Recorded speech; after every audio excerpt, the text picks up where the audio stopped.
හරි අපි කතා කරගෙන ඉන්නේ සරල සීනි හඳුනා ගැනීම ගැන. අපි කිව්වා බෙනෙඩික්ට් ද්‍රාවණය හෝ තේලින් ද්‍රාවණය භාවිත කරන්න පුළුවන් කියලා. මේ ද්‍රාවණ දෙකම නිල් පාටයි. එකවත් කරනකොට ක්‍රමානුකූලව කොළ කහ රතු කළු රෝටපත් වෙනවා. එතකොට මේ දෙකේම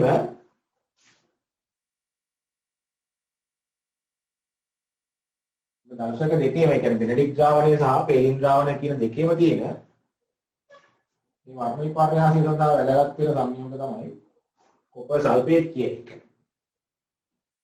බෙනෙඩික්ට් ද්‍රාවණය කියන්නේ කොපර් සල්ෆේට් ද්‍රාවණයක් තියෙනවා. සෝඩියම් කාබනේට් ද්‍රාවණයක් තියෙනවා. සෝඩියම් කාබනේට් සහ සෝඩියම් සිට්‍රේට්.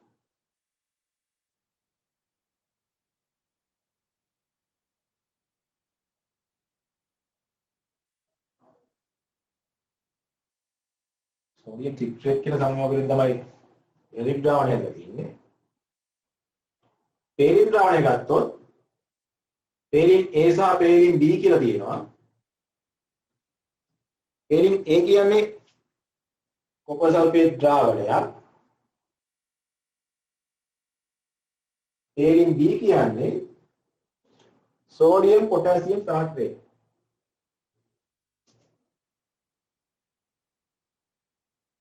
සෝඩියම් මේකට සරල කරගෙන තාරක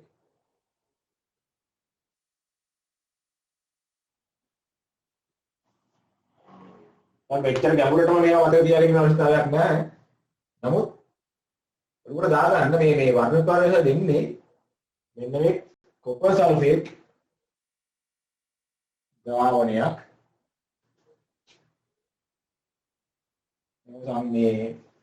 මේ දර්ශකවල බෙනෙඩික්ට් සහ පේලින් වල අපි කියන දර්ශක කියලා ඒක ඉන්ඩිකේටර් එකක්.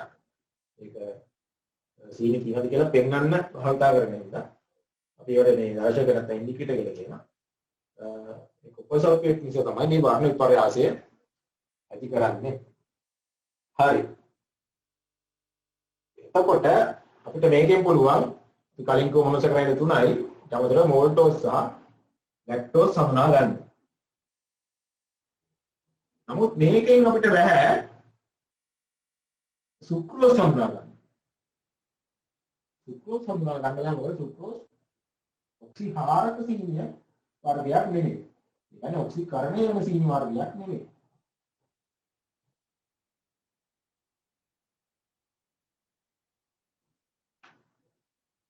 ඒක නිසා මොකද මුලින්ම කරන්නේ සුක්‍රෝස් හඳුනා ගන්න අවශ්‍ය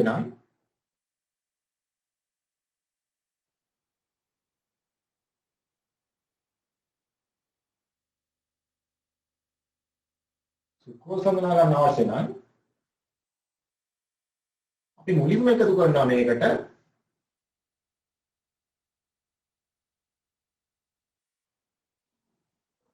HCl ද්‍රාවණයකින් බිඳු කිහිපයක් මේක ටිකක් ඇසිඩිෆයි කරනවා. නැත්නම් ආම්ලීකරණය කරනවා. ඇසිඩ් ටිකක් දාලා. HCl ටිකක් දාලා මේක රත් කරනවා.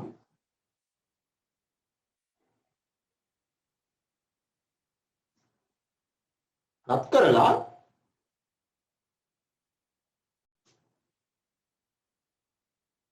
අපෝ මේක සිසිල් වෙන්න තියන්න ඕනේ. ඇසිඩ් ටිකක් දාලා රත් කරලා මේක සිසිල් වෙන්න තියෙනවා. ඊට පස්සේ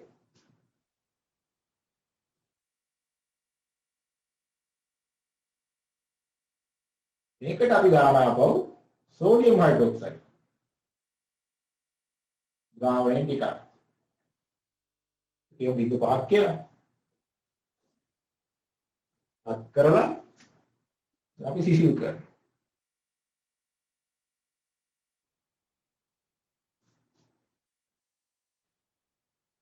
ඊට පස්සේ සෝඩියම් හයිඩ්‍රොක්සයිඩ් ටිකක් දානවා. අපි මේ මුලින් HCl නැත්නම් හයිඩ්‍රොක්ලෝරික් ඇසිඩ් එක දාලා මේක ආම්ලික කරන එක උදාසීන කරන්න ඕනේ. තව වාෂ්ණික ද්‍රාවණයක් දාන සෝඩියම් හයිඩ්‍රොක්සයිඩ් දානවා. මේක දාලා ටික වෙලාවක් තියලා අන්න ඊට පස්සේ අපි ආපහු වෙනදික් පරීක්ෂාව හෝ පේලින් පරීක්ෂාව කරන්න පුළුවන්.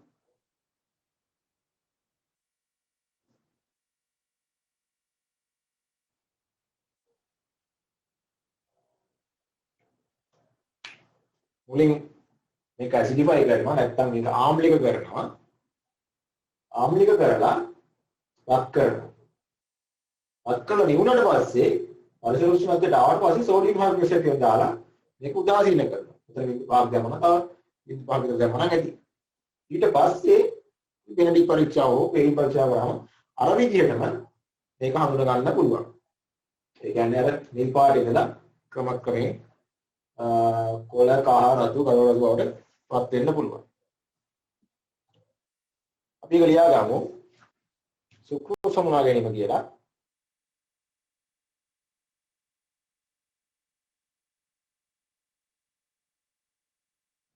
මේක ඇදගම මම ලොකු විස්තරයක් ලියනවට වඩා මට හිතෙනවා මේක ඇදගත්තාම ඔයගලන්ට මතක තියාගන්න ලේසි. සුක්‍රෝස් ද්‍රාවණය තියෙනවා.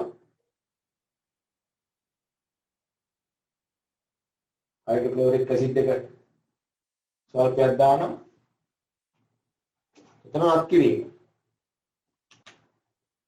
මේ ඉතල දාලා එන්න රත් කිරීම.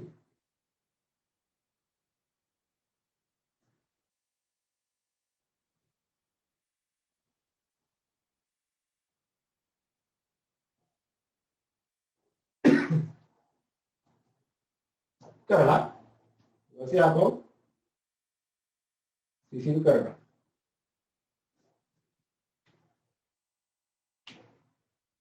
සිසිල් කරලා එන මේ ද්‍රාවණයට අපි සෝඩියම් හයිඩ්‍රොක්සයිඩ් එකක් දානවා.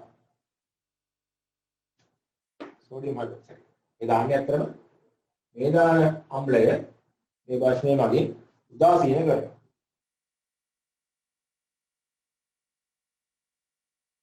අන්න ඊට පස්සේ අපිට පුළුවන් වෙනදික් හෝ පේලින් දර්ශකයේ ආකාර කලින් කරපු විදිහට වෙනදික් පරීක්ෂාව හෝ පේලින් පරීක්ෂාව සිදු කරන්න.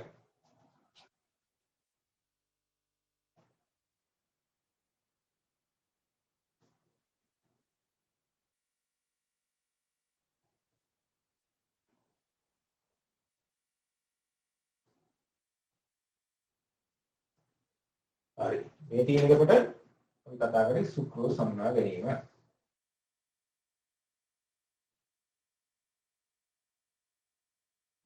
තියෙන්නේ මේකට සුක්‍රෝස්.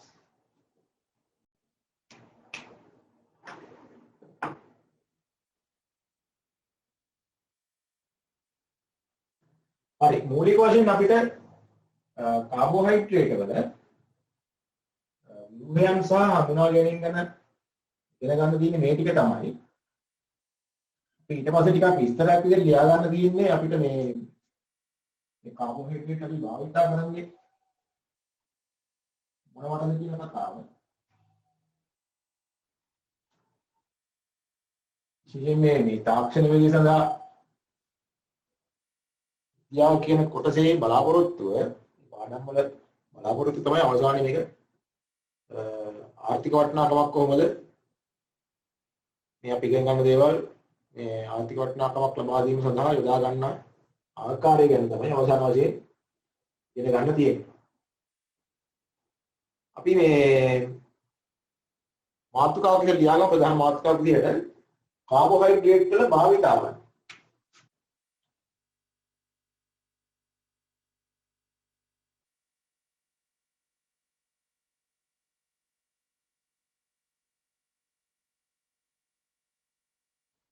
කාබෝහයිඩ්‍රේට් වල භාවිතාවන්.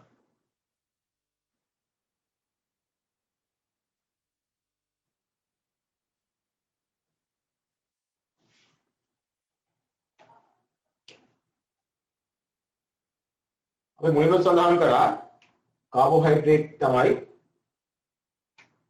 ශාපහ සතුන්ගේ සංජිත ආහාරයක් ලෙස වැඩිපුර පවතින කියන කතාව. මේ පළවෙනි කාරණාවේ ලියා ගමු. සංජිත ආහාර ලෙස.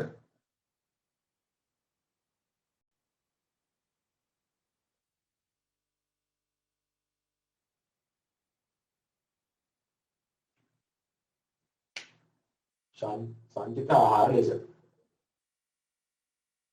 උදාහරණ ලියා ගමු. උදාහරණ ශාකවල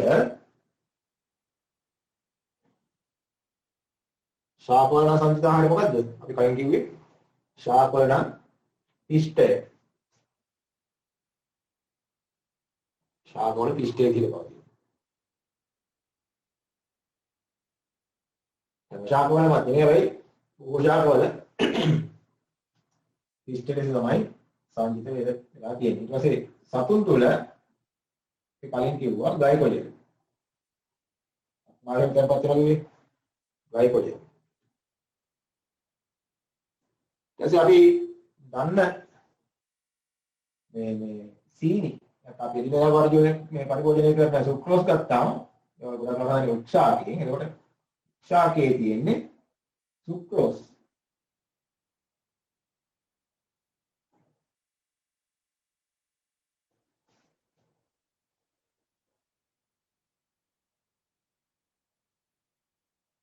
ඊට අමතරව සමහර ශාක දින විශේෂයෙන්ම සූර්යකාන්ත ශාකයක් වෙන දේලියා.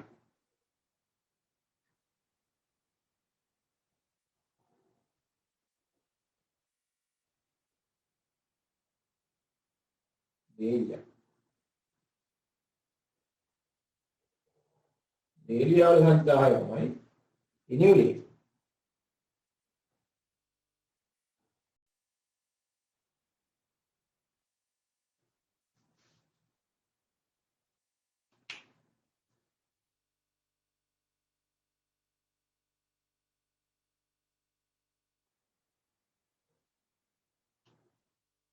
අපි ඉනියුලින් ගැන වෙනම සාකච්ඡා කරේ නැහැ. මේක විතරක් අපිට භාවිතාවේ නැති හින්දා ඉනියුලින් කියන්නේ ෆ්‍රක්ටෝස් අණු. අපි ඔයගොල්ලෝ මතක නම් ෆ්‍රක්ටෝස් ගැන කතා කරා.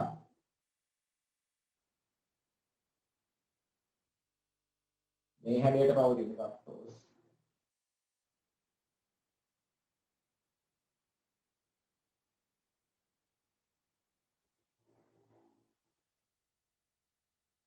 ෆ්‍රක්ටෝස්. ෆ්‍රක්ටෝස් අණු රාශියක් එකට එකතු වෙලා ඉනවා. ඉනියුලින් ඊට අමතරව ෆ්‍රක්ටෝස් සහ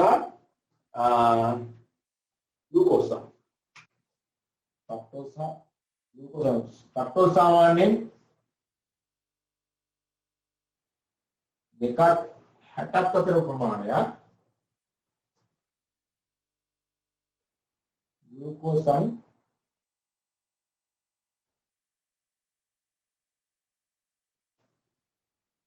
එකට අනුපාතයෙන් බහු අවයවීකරණය වෙලා හැදෙන සංයෝගයක් තමයි ඉනියුලින් කියන්නේ. ෆ්‍රක්ටෝස් ගන්න ග්ලූකෝස්.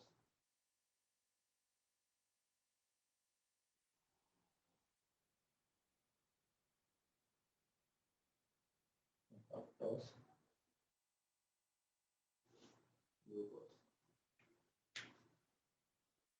ෆ්‍රක්ටෝස් සහ ග්ලූකෝස් අණු ෆ්‍රක්ටෝස් ගත්තොත් අණු දෙකක් 60ක් අතර ප්‍රමාණයක්. ග්ලූකෝස් අණු එකට අනුපාතයෙන් වන්දනය වෙලා හැදෙන සංයෝගය තමයි ඉනියුලින් කියන්නේ. බේරියා කියන ශාකයේ සංජිත ආහාරය වෙන්නේ ඉනියුලින්.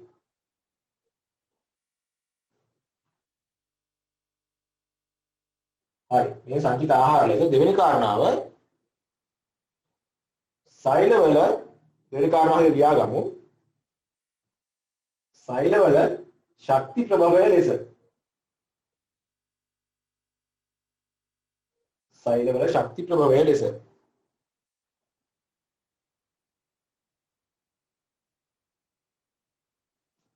ඒක අපි කුඩා කාලේ ඉඳන්ම පොඩි කාලේ ඉඳන්ම ඉගෙන ගන්න දෙයක්. කාබෝහයිඩ්‍රේට් දහනයක් මගින්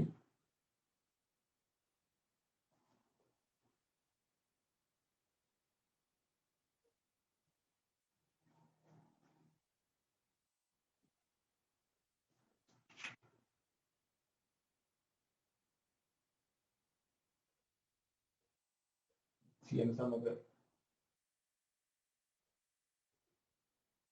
දහනය කරලා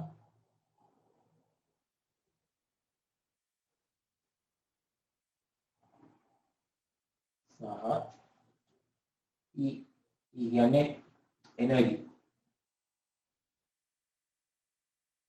ශක්තිය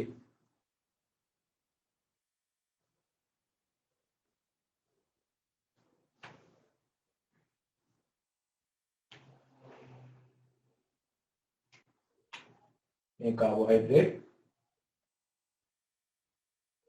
ඔක්සිජන් සමග අපි මේ ක්‍රියාවට කියන දහනය කියලා කාබන් ඩයොක්සයිඩ් සහ ජලය සහ ශක්තිය නිපදවනවා.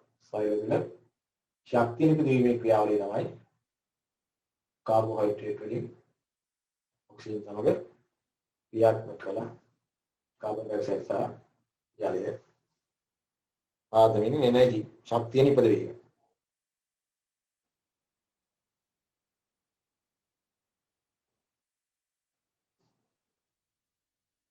ඊළඟ කාරණාව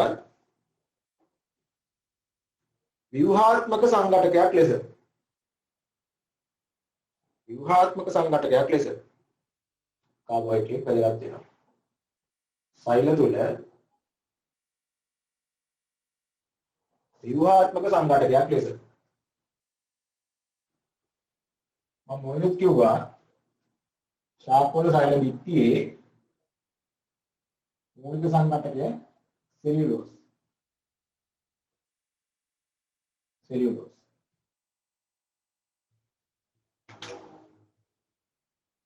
ශාකවල සෛල බිත්තියේ තියෙනවා සෙලියුලෝස්.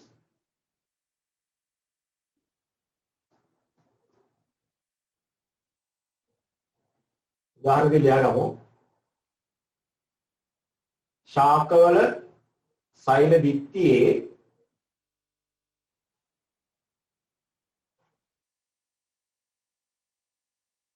මූලික සංඝටකය වන්නේ සෙලියුලෝස්.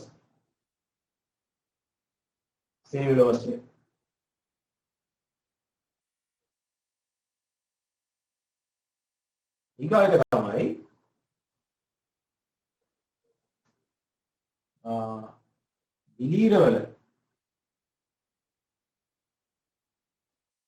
දිලීරවල සහ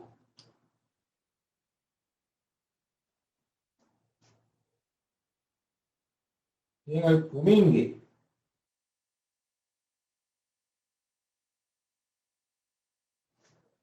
ඔයගොල්ලෝ දැකලා ඇති සමහරවිට නම් මේ කුමින්ගේ දිනේ දිස්නේ ගහන එහෙම නැත්නම් තුන් දිස්නේ ගහන සමහරක් එන්නේ. එහෙනම් කුමින්ගේ මේ උච්චාරණේ විදින් තියෙන මේ हमें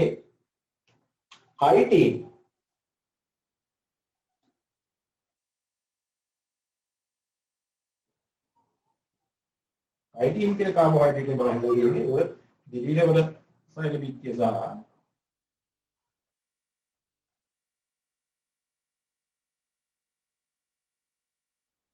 बिंगे क्या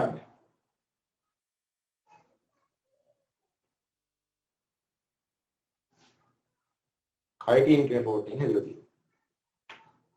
මේ එතකොට ව්‍යුහාත්මක සංඝටකයක් ලෙස කාබෝහයිඩ්‍රේට් වල වැදගත් වෙන අවස්ථාවක්. ව්‍යුහාත්මක.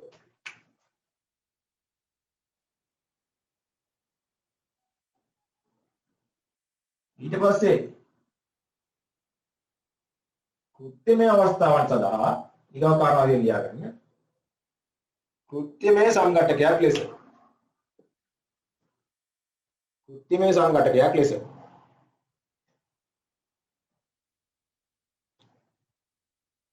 ඒකට ලියා ගන්න පළවෙනි කාරණාව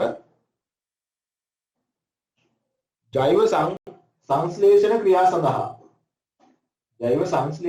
සඳහා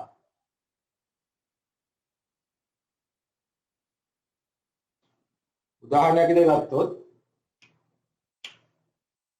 කාබෝහයිඩ්‍රේටයි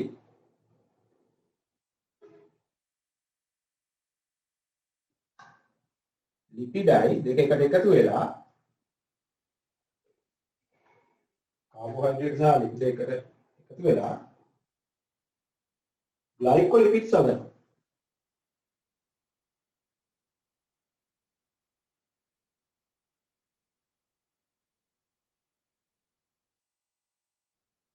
කෘත්‍රිම කාරණා යටතේ සංශ්ලේෂණ ක්‍රියාවලිය.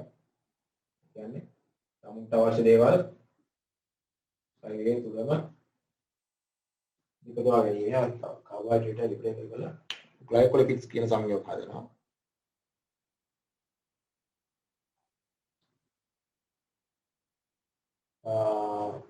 ඊගව කාරණාව අපි කියවනේ කාබෝහයිඩ්‍රේට් දහනය කරලා තමයි ශක්තිය නිපදවන්නේ කියලා.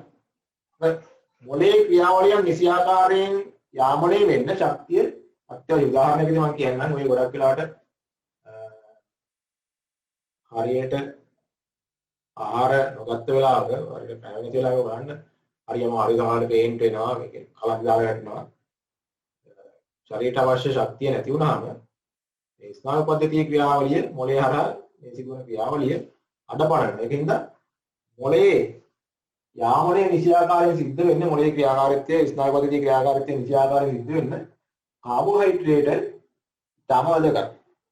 ඒකයි උදේම දැන් අපි දීර්ඝ නිින්දකින් පස්සේ 8ක නිින්දකින් පස්සේ විහාරයේ ඊටමතර කියන්නේ මේ රජිත් කොටේ ගන්න කියලා. ඒකයි කියන්නේ ශරීරයේ තියෙන කාබෝහයිඩ්‍රේට් දහන වෙලා අවසන් කරන පස්සේ අවශ්‍ය කාබෝහයිඩ්‍රේට් ශක්තිය ලබා ගන්න හොඳට කන්න ඕනේ. එහෙම නොවුනොත් ඔය ගොඩක් වෙලාවට ඉස්කෝලේ එහෙම ඔයගොල්ලෝ දැකලා ඇති ඉස්කෝලේ යන කාලේ ළමයි එහෙම කලන්ති දාලා වැටෙනවා. ඒ කියන්නේ නිසි ආකාරයෙන් ඒකට අවශ්‍ය ශක්තිය හම් වෙන්නේ නැහැ. ඒකින්ද ස්නායු පද්ධතියේ ක්‍රියාකාරීත්වය නිසි ආකාරයෙන් සිද්ධ වෙන්නේ නැහැ. එතකොට ඒ කාරණාව අපි ලියාගමු. මොළයට ශක්තිය සැපයීම හරහා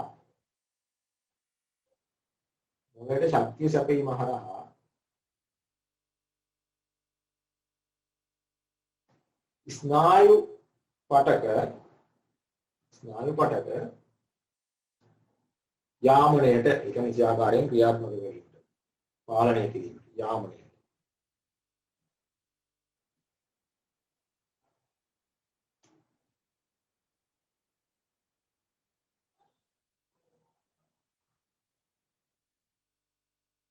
ඊළඟ කතාව මම කලින් කිව්වා දැන් මේ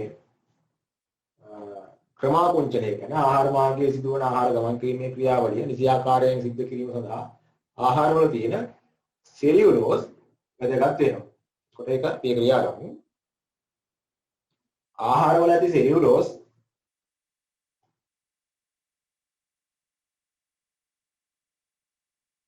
වරහන් දෙලියා ගන්න තන්තු ආහාර කියලා.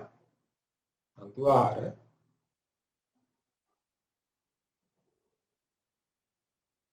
ක්‍රමාකුංචනය උත්තේජනය කර ඒ කියන්නේ ආහාර මාර්ගය ඔස්සේ ආහාර ගමන් කිරීම උත්තේජනය කර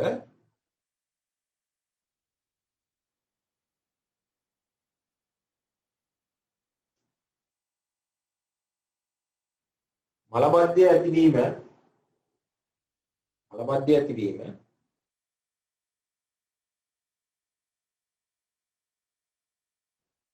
අඩු කරයි. දැන් දැන් අපිට ආහාර ගැනීම පසුව මේක ජීර්ණ වුණාට පස්සේ අපිට දැනෙනවානේ මේක දැන් අපි අවධාන වශයෙන් අපි වැසිකිළියට යා යුතුයි කියලා. ඒ අවස්ථාවේදී අපිට දැනෙන්නේ ප්‍රතික ක්‍රියාවලිය අපි නිතර එක්ක හදිසි අවස්ථාවක වෙන්න පුළුවන්, නැත්නම් වෙන වැඩක වෙන්න පුළුවන්. ඔක අපි පොඩ්ඩක් අමාරුවෙන් අල්ලගෙන ඉඳියොත් එහෙම ටික වෙලාවක් යනකොට මේක මලබද්ධිය දක්වා වර්ධනය වෙන්න පුළුවන්. සමහරවිට ඔයගොල්ලන්ටත් මේ අත්දැකීම් ඇති. ඒක ගොඩක් අමාරුවට අර කපල් ගෙඩිය පොයේ කෑවොත් එහෙම සුද්ධ කියන්නේ මයික්‍රෝ ෆයිබර්ස් තියෙනවා මේ කපල් වල. ඒ වගේ මේක පොඩ්ඩක් අල්ලු කරලා පහසු කරලා දෙනවා වැඩි. එතන මේ තන්තු ආහාර වගේ ක්‍රමාකුංචනය නිසි ආකාරයෙන් හිත කරලා මලබද්ධිය අඩු කරනවා. අන්න ඒකින්ද මලබද්ධිය අඩු කිරීම හරහාම ඊට අමතරව අපිට ලැබෙන වාසියක් තියෙනවා. සමාන නිසි ආකාරයෙන් මල පහත් වීම සිදු නොවුනොත් උදාන්ත්‍රේ මහාන්ත්‍රේ මේ පිළිකා වගේ තත්ත්වයන් නම් ඇති වෙන්න උනත් පුළුවන්. ඊට අමතරව වර්ධ්‍යාබාධ වගේ තත්ත්වයන් වලට මේක හේතු වෙන්න පුළුවන්. බලබද්ධය අඩු කරයි. එහි අතුරු ප්‍රතිඵල ලෙස දවරලියා මේ අතුරු ප්‍රතිඵල ලෙස පිළිකා හෘදයාබාධ අවදානම අඩු කරයි.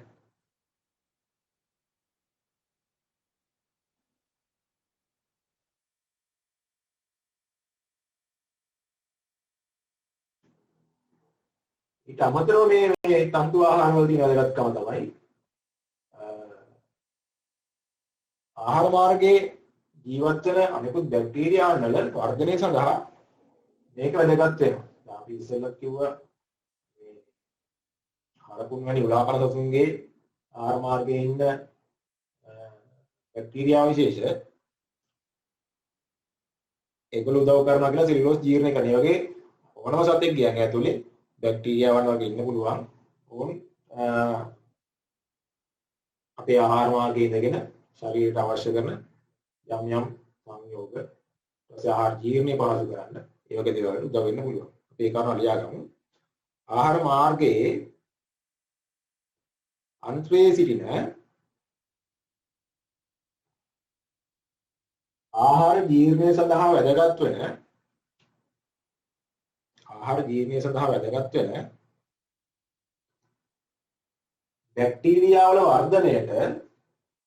බැක්ටීරියා වල වර්ධනයට උපකාරී වේ.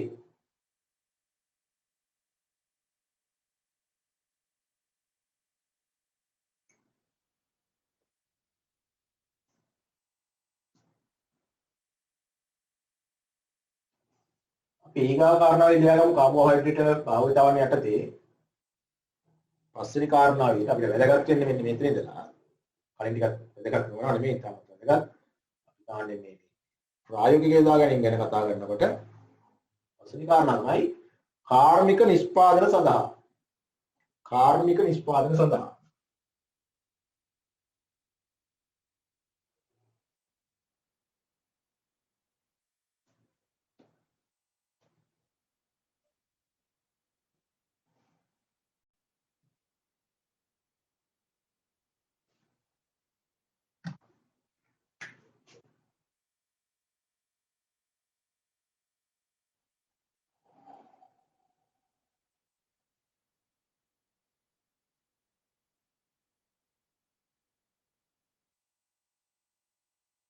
කාර්මික නිෂ්පාදනය කිව්වහම සාමාන්‍යයෙන් මතක් වෙන දේ තමයි කාබෝහයිඩ්‍රේට් යොදාගෙන නිෂ්පාදනය කරන ඇල්කොහොල්.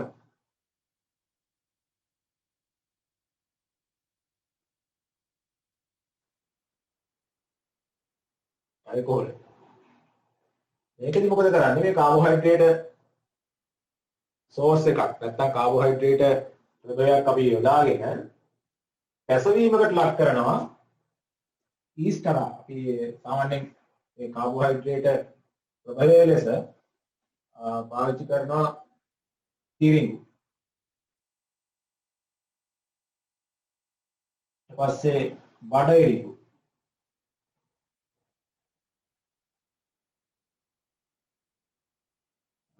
අර්තාපල් වර්ග.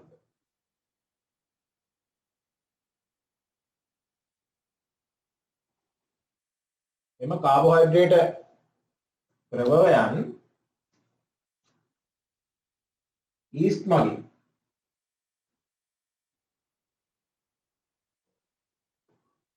ඊස්ට් කියන දිලිරේ භාවිතා කරලා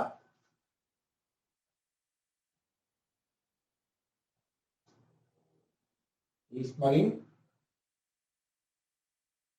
අපි කියන එක පැසවීමකට ලක් කරනවා.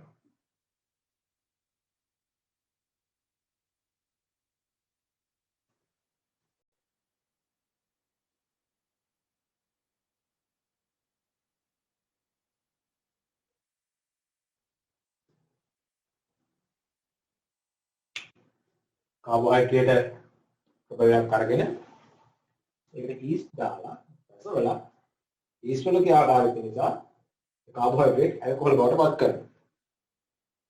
මේකදී භාවිතා කරන ඊස්ට් වර්ගය අපි කියනවා සැකරොමයිසිස් සර්විසියේ.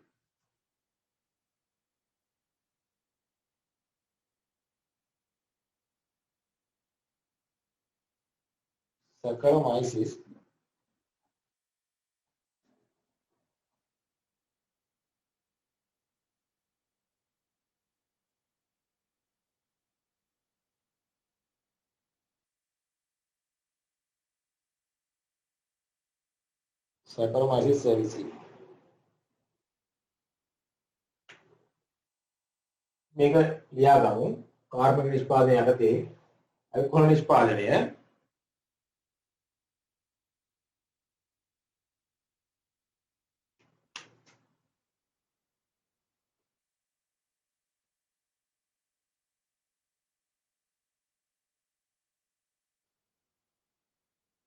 කාබෝහයිඩ්‍රේට්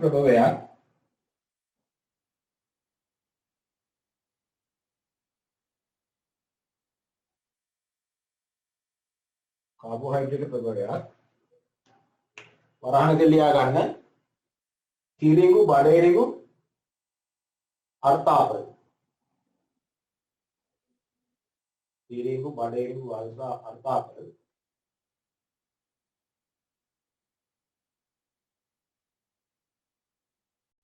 ඊස්ට් දිලීරය මගින්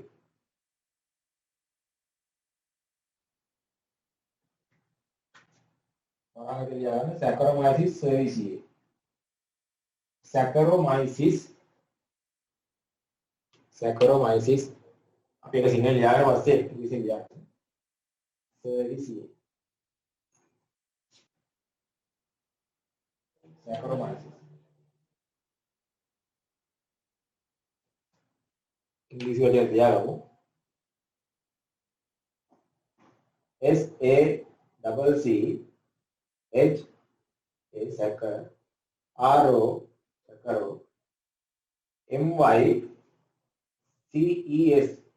saccharomyces saccharomyces cerevisiae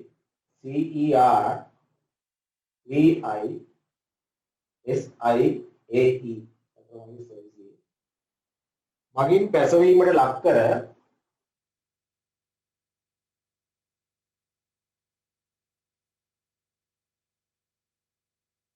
ඇල්කොහොල් නිපදවයි.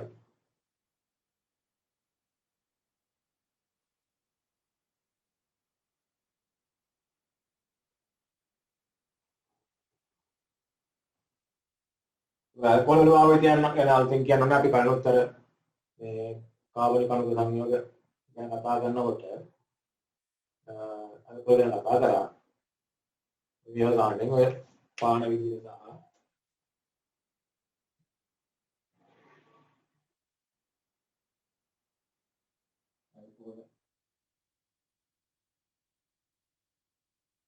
පාන වර්ග සහ සමහර රටවල ඉන්ධන ලෙස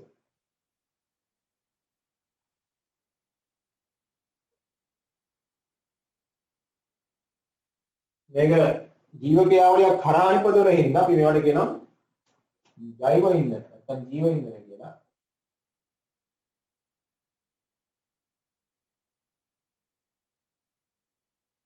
ඉතින් කියනවා අපි කියනවා බයෝෆුවල්.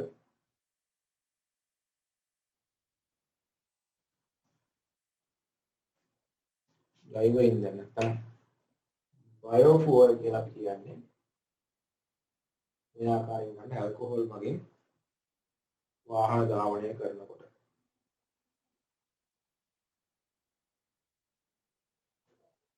ඒ ඇල්කොහොල් නිෂ්පාදනය ගැන ඊට පස්සේ වැඩිපුරම භාවිතා කරන කාබෝහයිඩ්‍රේට් තමයි කාර්බනික නිෂ්පාදනය සඳහා සෙලියුලෝස්.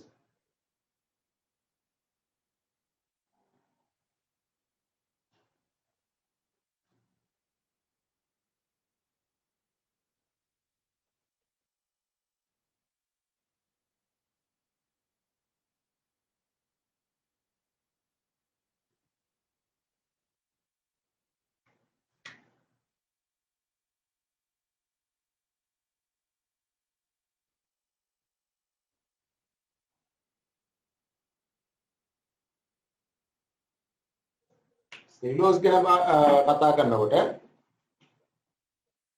අපි කියුවා සෙලියුලෝස් තියෙන්නේ තන්තු විදියට. ඒ තන්තු විදියට පවතින ලක්ෂණය ප්‍රයෝගික කරගෙන නිෂ්පාදන රසක් සඳහා සෙලියුලෝස් භාවිතා කරනවා. අපි එකින් එක ලියා ගමු. කාර්බනික නිෂ්පාදනය යටතේ සෙලියුලෝස් ආශ්‍රිත නිෂ්පාදන කියලා. සෙලියුලෝස් ආශ්‍රිත නිෂ්පාදන.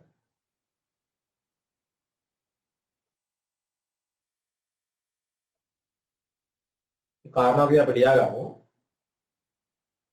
සෙලියුලෝස් තන්තු ලෙස පැවතීම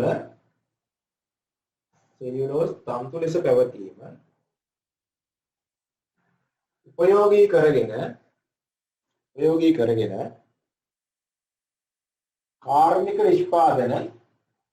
කාර්මික නිෂ්පාදන රසක් සිදු කරයි.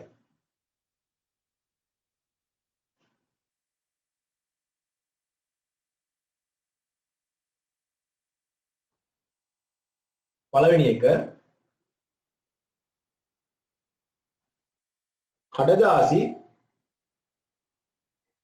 කඩදාසි කාඩ්බෝඩ් කපු රෙදි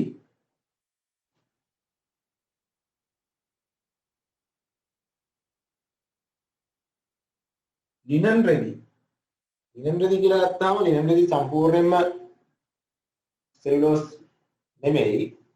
ඉතින් ගත්තාම කොටින් සහ එක්තරා ප්‍රමාණයකට කෘත්‍රිම නවීකරණයක් දේවල් මිශ්‍ර කරලා හදන්නේ. මට ඒකලත් සෙලියුලෝස් තන්තු ආශ්‍රිත නිෂ්පාදනය කියලා ගන්න පුළුවන්. ඒකට අපි ගත්තාම අපි මේ ලියන පොතපත කාඩ්බෝඩ් මේ හැම දෙයක්ම ඔයගොල්ලෝ සමහරට අහලත් ඇති සමහර රටවල් වල ශාක වගා කරනවා මේ කර්මාන්තේ පවත්වාගෙන යාම සඳහා. අපිට පිදුරු වගේ දේවල් වලින් උනත් නිෂ්පාදනය කරන්න පුළුවන්. ඊට පස්සේ දෙවෙනි කාරණාව සෙලෝපේන් ඉපදවීමට. සෙලෝපේන්. ඔයගොල්ලෝ දන්නවර විනිවිද පේන තමත්ම තුනී ප්ලාස්ටික් වගේ විනිවිද පේන සෙලෝපේන් කියලා තියෙන්නේ. ඒවා හදන්නේ මේ සෙලියුලෝස් භාවිතා කරලා. සෙලෝපේන් වනාගේ දාගන්න විනිවිද පේන ආවරණ ෂීට් කියලා. ඉපදවීමට.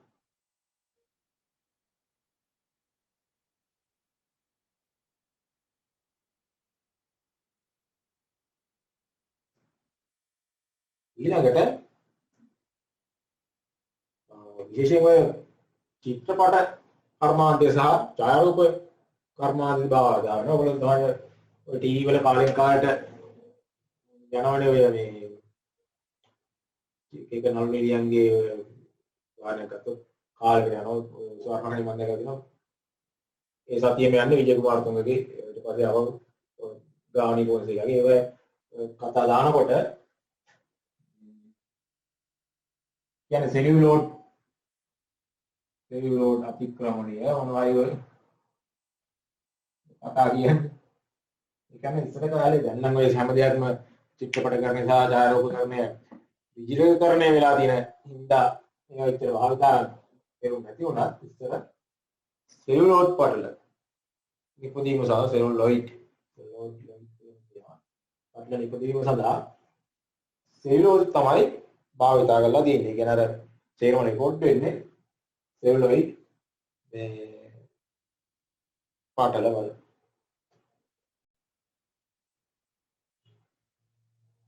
ඒක තමයි ලියාගමු. චිත්‍රපට ඡායාරූපකරණයට අවශ්‍ය සෙලියුලොයිඩ් පාටල නිපදවීම.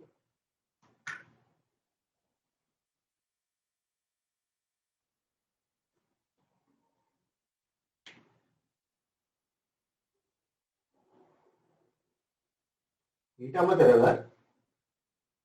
සමහර එක්ස්ප්ලෝසිව් කුකුම් ද්‍රව්‍ය නිපදවන්න සෙලුලෝස් භාවිතා කරනවා. කියන ඒවට මේ නයිට්‍රෝසෙලුලෝස් කියලා. නයිට්‍රෝසෙලුලෝස්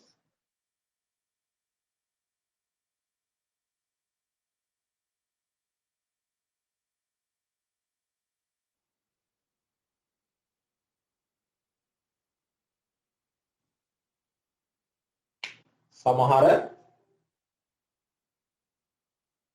උප්‍රණ ද්‍රව්‍ය නිෂ්පාදනය සඳහා වරාය කියලා ගන්න නයිට්‍රෝසෙලියුලෝස් කියලා.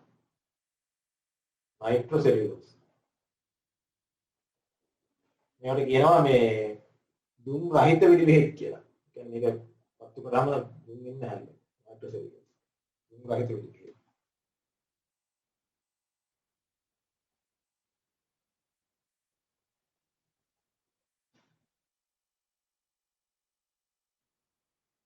ඊළඟ එක තමයි ඒවා මේ ජල ද්‍රව්‍ය ගම් නිෂ්පාදනය සඳහා ගම් වර්ග නිෂ්පාදනය කරන්නත් ගලේ ජීවන ගම් නිෂ්පාදනය කරන්නත් ඒවා භාවිත කරනවා. සෙලියුලෝස්.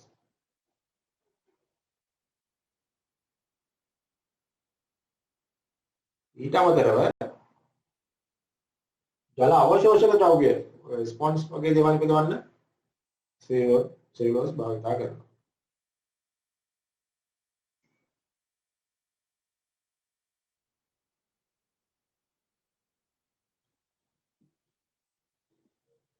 ඒකත් අතරේ අපි කාර්බනික නිෂ්පාදනය යටතේ සෙලියුලෝස් ආශ්‍රිත නිෂ්පාදන ඊට පස්සේ කතා කරමු කාර්බනික නිෂ්පාදනය යටතේ පිෂ්ඨය ආශ්‍රිත නිෂ්පාදන.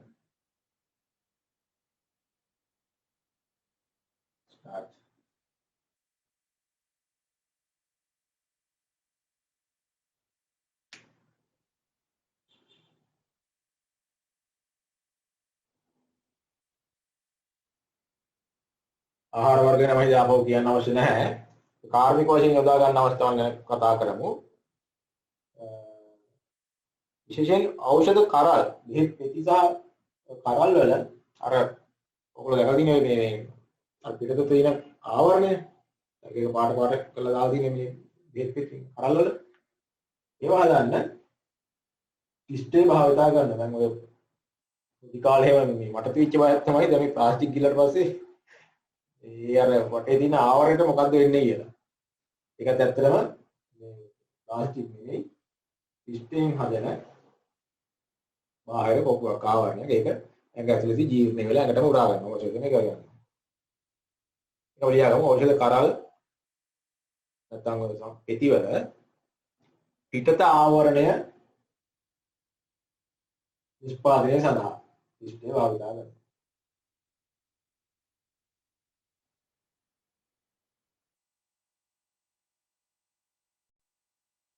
අමතරව ඔයගොල්ලෝ සමහරට දැකලා ඇති සමහර ආහාරවල මේ උදාහරණයක් විදිහට ගත්තොත් සමහර චීස් වර්ග එහෙම එනවා පිටත ආවරණයක් එක්ක ඒක කන්න පුළුවන්. අපි එඩිබල් කියලා කියන්නේ ආහාරයට ගත හැකි මේ ආහාර ආවරණය කරන දේවල් චීස් වල තමයි මම විශේෂයෙන් දැකලා තියෙන්නේ. අපි ඔය කන පොඩි චීස් වෙජස් කියන නේ මම කියන්නේ ලොකුවට එන චීස් මොසරෙලා වගේ ඒවා වල මේ පිටත ආවරණය තියෙන්නේ එඩිබල් කන්න පුළුවන්. ඔයගොල්ලෝ දැක්ක හොඳට පරීක්ෂා කරලා බලුවොත් එහෙම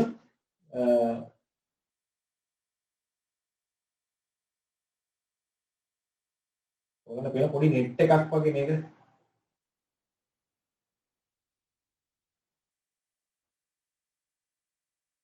තාමත් සියුම් නෙට් එකක් වගේ පේන්නේ ඔබ. මේ එඩිබල් ආහාරයට ගත හැකි අපි ලියාගමු ජීර්ණය වන ආහාර ආවරණ නිපදවීම. ඒ කියන්නේ ඒකත් එක්කම කන්න පුළුවන්. ඉතින් දැන් ඔය පොඩි ළමයින්ට දෙන වගේ ආහාරවල ඒගොල්ලන්ට දෙන්න බෑනේ. ප්ලාස්ටික් වලින් මතකව ආහාර එහෙම බැරි වෙලාවත් කැල්ල කිරි වෙනත් ඒකින්ද මේ වගේ දේවල් වලින් තමයි ආවරණය කරලා දෙන්නේ. එඩිබල් ආවරණ. කියන්නේ ජීර්ණය වන දේවල්. ඊට වර්තමානයේ තියෙන ඔය පොලිතීන් ප්ලාස්ටික් ගැටළු වලට විසඳුම් විදියට හඳුන්වන මේ හඳුන්වලා දෙන්නේ ඔය මේ සුපර් මාකට් වල එහෙම තියෙන්නේ. පරිසරයේ ජෛව හායනය වෙන ජෛව හායනයට ලක් වෙන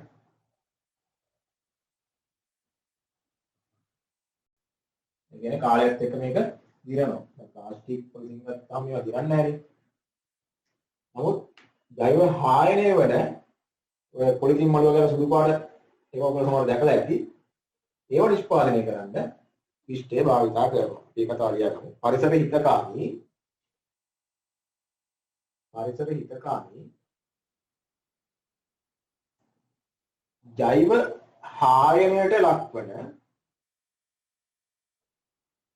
ජෛව හායනයට ලක්වන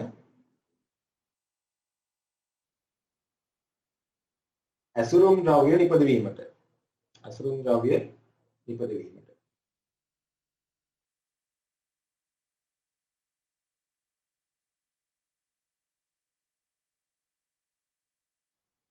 ඊට පස්සේ ඉතින් හැම අවස්ථාවකදීම වගේ මේවා භාවිතා කරනවා රූපලාවන්‍ය කටයුතු සඳහා. ඔයගොල්ලෝ දැකලා තියෙන්නේ ඒක දේවගේ කාන්තාව ගහන්නේ මොකද? වේශ කරනවා රූපලාවන්‍ය නිෂ්පාදන කටයුතු සඳහා සහ තීන්ත වර්ග නිෂ්පාදනය සඳහා පිෂ්ඨය භාවිතා කරනවා.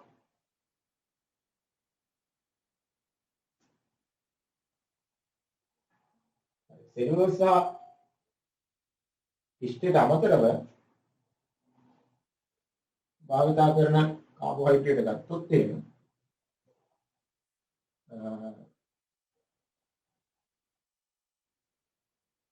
ඔය ජෙලි වර්ග හදන්න ජෑම් වර්ග හදන්න භාවිතා කරන මේ කැරමල් එක සීනිය කරලා එහෙම දාන්නේ ඒක හදන්න භාවිතා කරනවා අපි ඔය සාමාන්‍ය දිනදා භාවිතා කරන සුක්‍රෝස්. ඊළඟදී මේ වයින් වලට හදුවගේ දරින් ඒකටත් අන්තිමට ඔය සීනි දිය කරලා කැරමල් එකක් විදියට ඒක ඇඩ් කරා. ඒක තමයි කරගත්ත වයින් වලටත් මේ කැරමල් කරලා අපි ඒක ලියාගමු. ජෑම් ජෙලි සඳහා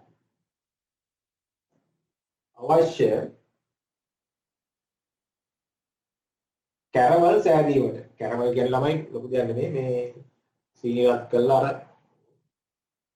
පොඩි පේස්ට් එකක් වගේ වෙන්න හදා ගන්න එක තමයි කියන්නේ කැරමල් කියලා.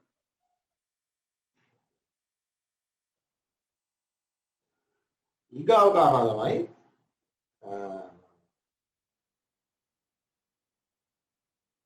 ශල්‍ය කර්ම වලදී මොකක් හරි ඔපරේෂන් එකකදී දිවෙන මහුන් දානවා කියලා ඔයගොල්ලෝ අහලා තියෙනවද? දිවෙන මහුන්. ඒ දිවෙන මහුන් දාන්නේ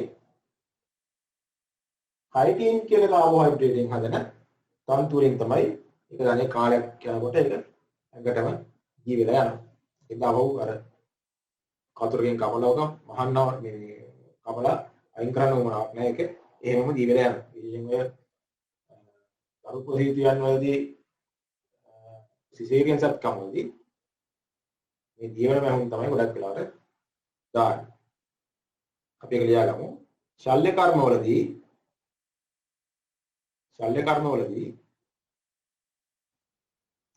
භාවිතා වන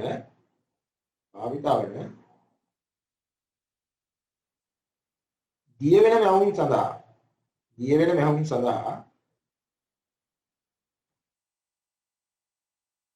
කයිටින් භාවිතා කෙරේ. කැරමල් වගේ වහදන අපි සුක්‍රෝස් භාවිතා කරනවා. මේක දිවෙන මහුන් හදන්න කයිටින් භාවිතා කරනවා. ළමයි අපි එහෙනම් අදට මෙතන නවත්වමු. අපි දැන් කාබෝහයිඩ්‍රේට් ගැන කතා කරලා ඉවරයි. සම්පූර්ණ කාබෝහයිඩ්‍රේට් වලට අදාළ කොටස් ටික සාකච්ඡා කරලා ඉවරයි. අපි ලබන සතියේ ප්‍රෝටීන් ගැන කතා කරන් පටන් ගමු. ප්‍රෝටීන් සහ ඊට පස්සේ අපිට තියෙන ලිපිඩ ගැන කතා කරන්න. හරි එහෙනම් අපි ලබන සතියේ නැවතත් මේ 10 මාරට හම්බ වෙන හැමෝටම ජය වේවා.